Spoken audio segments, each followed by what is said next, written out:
Exercise 2.3, problem 7. The problem today is Tuesday. My uncle will come after 45 days. In which day my uncle will be coming? அதாவது இன்றைக்கு Tuesday, இன்றையிலிருந்து 45 days தாண்டி என்னுடைய uncle வராங்க. அப்போ uncle வரக்கூடிய நாள் என்ன நாள்னு கண்டுபிடிக்கணும். Today is Tuesday. வீக் டேஸை டினோட் பண்ணக்கூடிய நம்பர்ஸ் இந்த மாதிரி எடுத்துக்கிடுவோம். அதாவது 0 சண்டேயை டினோட் பண்ணுது, 1 மண்டேயை டினோட் பண்ணுது, 2 டியூஸ்டேயை டினோட் பண்ணுது, 3 வெனஸ்டேயை டினோட் பண்ணுது, 4 தேர்ஸ்டேயை டினோட் பண்ணுது, 5 ஃப்ரைடேயை டினோட் பண்ணுது, 6 சாட்டர்டேயை டினோட் பண்ணுதுன்னு அசியூம் பண்ணிக்கிடுவோம்.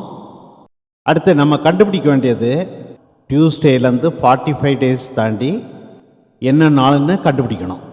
ஸோ டியூஸ்டேலேருந்து 45 டேஸை இந்த மாதிரி எழுதலாம். Tuesday, Wednesday, Thursday, Friday, Saturday, Sunday extra 45 days.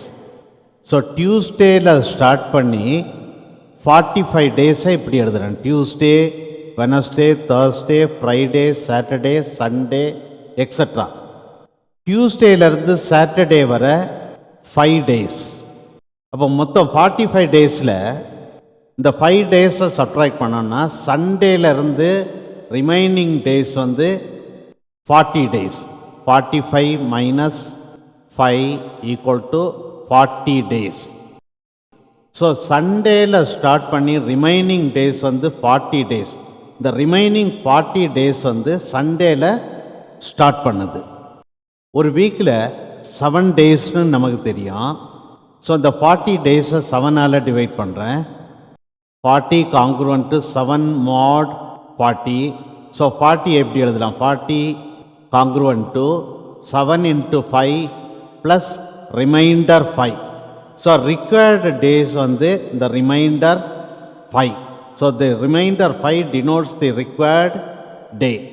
Therefore, the required day is 5 denotes Friday. So, required day is Friday. Therefore, 45 days after Tuesday is Friday.